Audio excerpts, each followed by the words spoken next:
For me, I think as a Latinx community, we've made substantial progress in the last several years, but I feel more progress needs to take place. To me, it's around two areas. It's access, what I like to describe as access and exposure.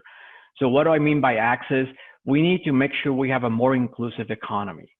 And we were doing a phenomenal job, but the pandemic and the recession came along, and that has actually created sort of this type of trend.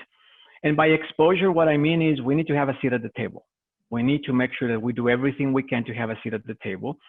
I think the fundamental issues there probably are revolve around educational attainment, perhaps immigration policy, but we need to have more Latinx members in senior management, members in corporate America, public leadership positions. And at the end of the day, it's an entire ecosystem of socioeconomic deficiencies and gaps that we got to address and work collectively to do something about that.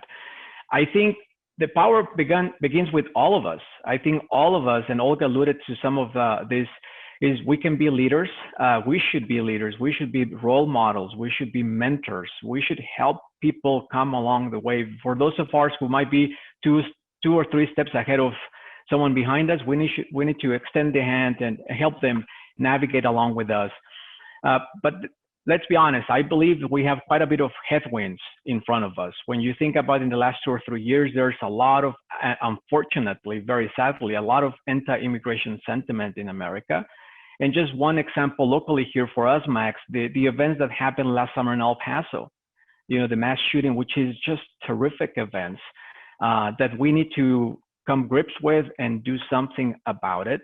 We need to change the narrative in America, the perception of our community, and it starts with us. And so events like this will help us do that. The other big headwind that I see today, and especially since COVID and the recession, is that, our communities, the Latinx, the Black communities, have disproportionately more impacted by the pandemic on the economic front and on the first responders front. If you think about Latinx community, we're the first responders in COVID. We're the nurses, we're the police officers, we're the restaurant workers, the grocery workers, the teachers, the daycare providers, the cleaning and sanitation crews. So we are at the forefront of facing the pandemic. And we go and do that with all the honor and privilege of doing it, but that's gonna come with a substantial toll for our community, and we'll have to figure out how do we help mitigate a lot of those issues.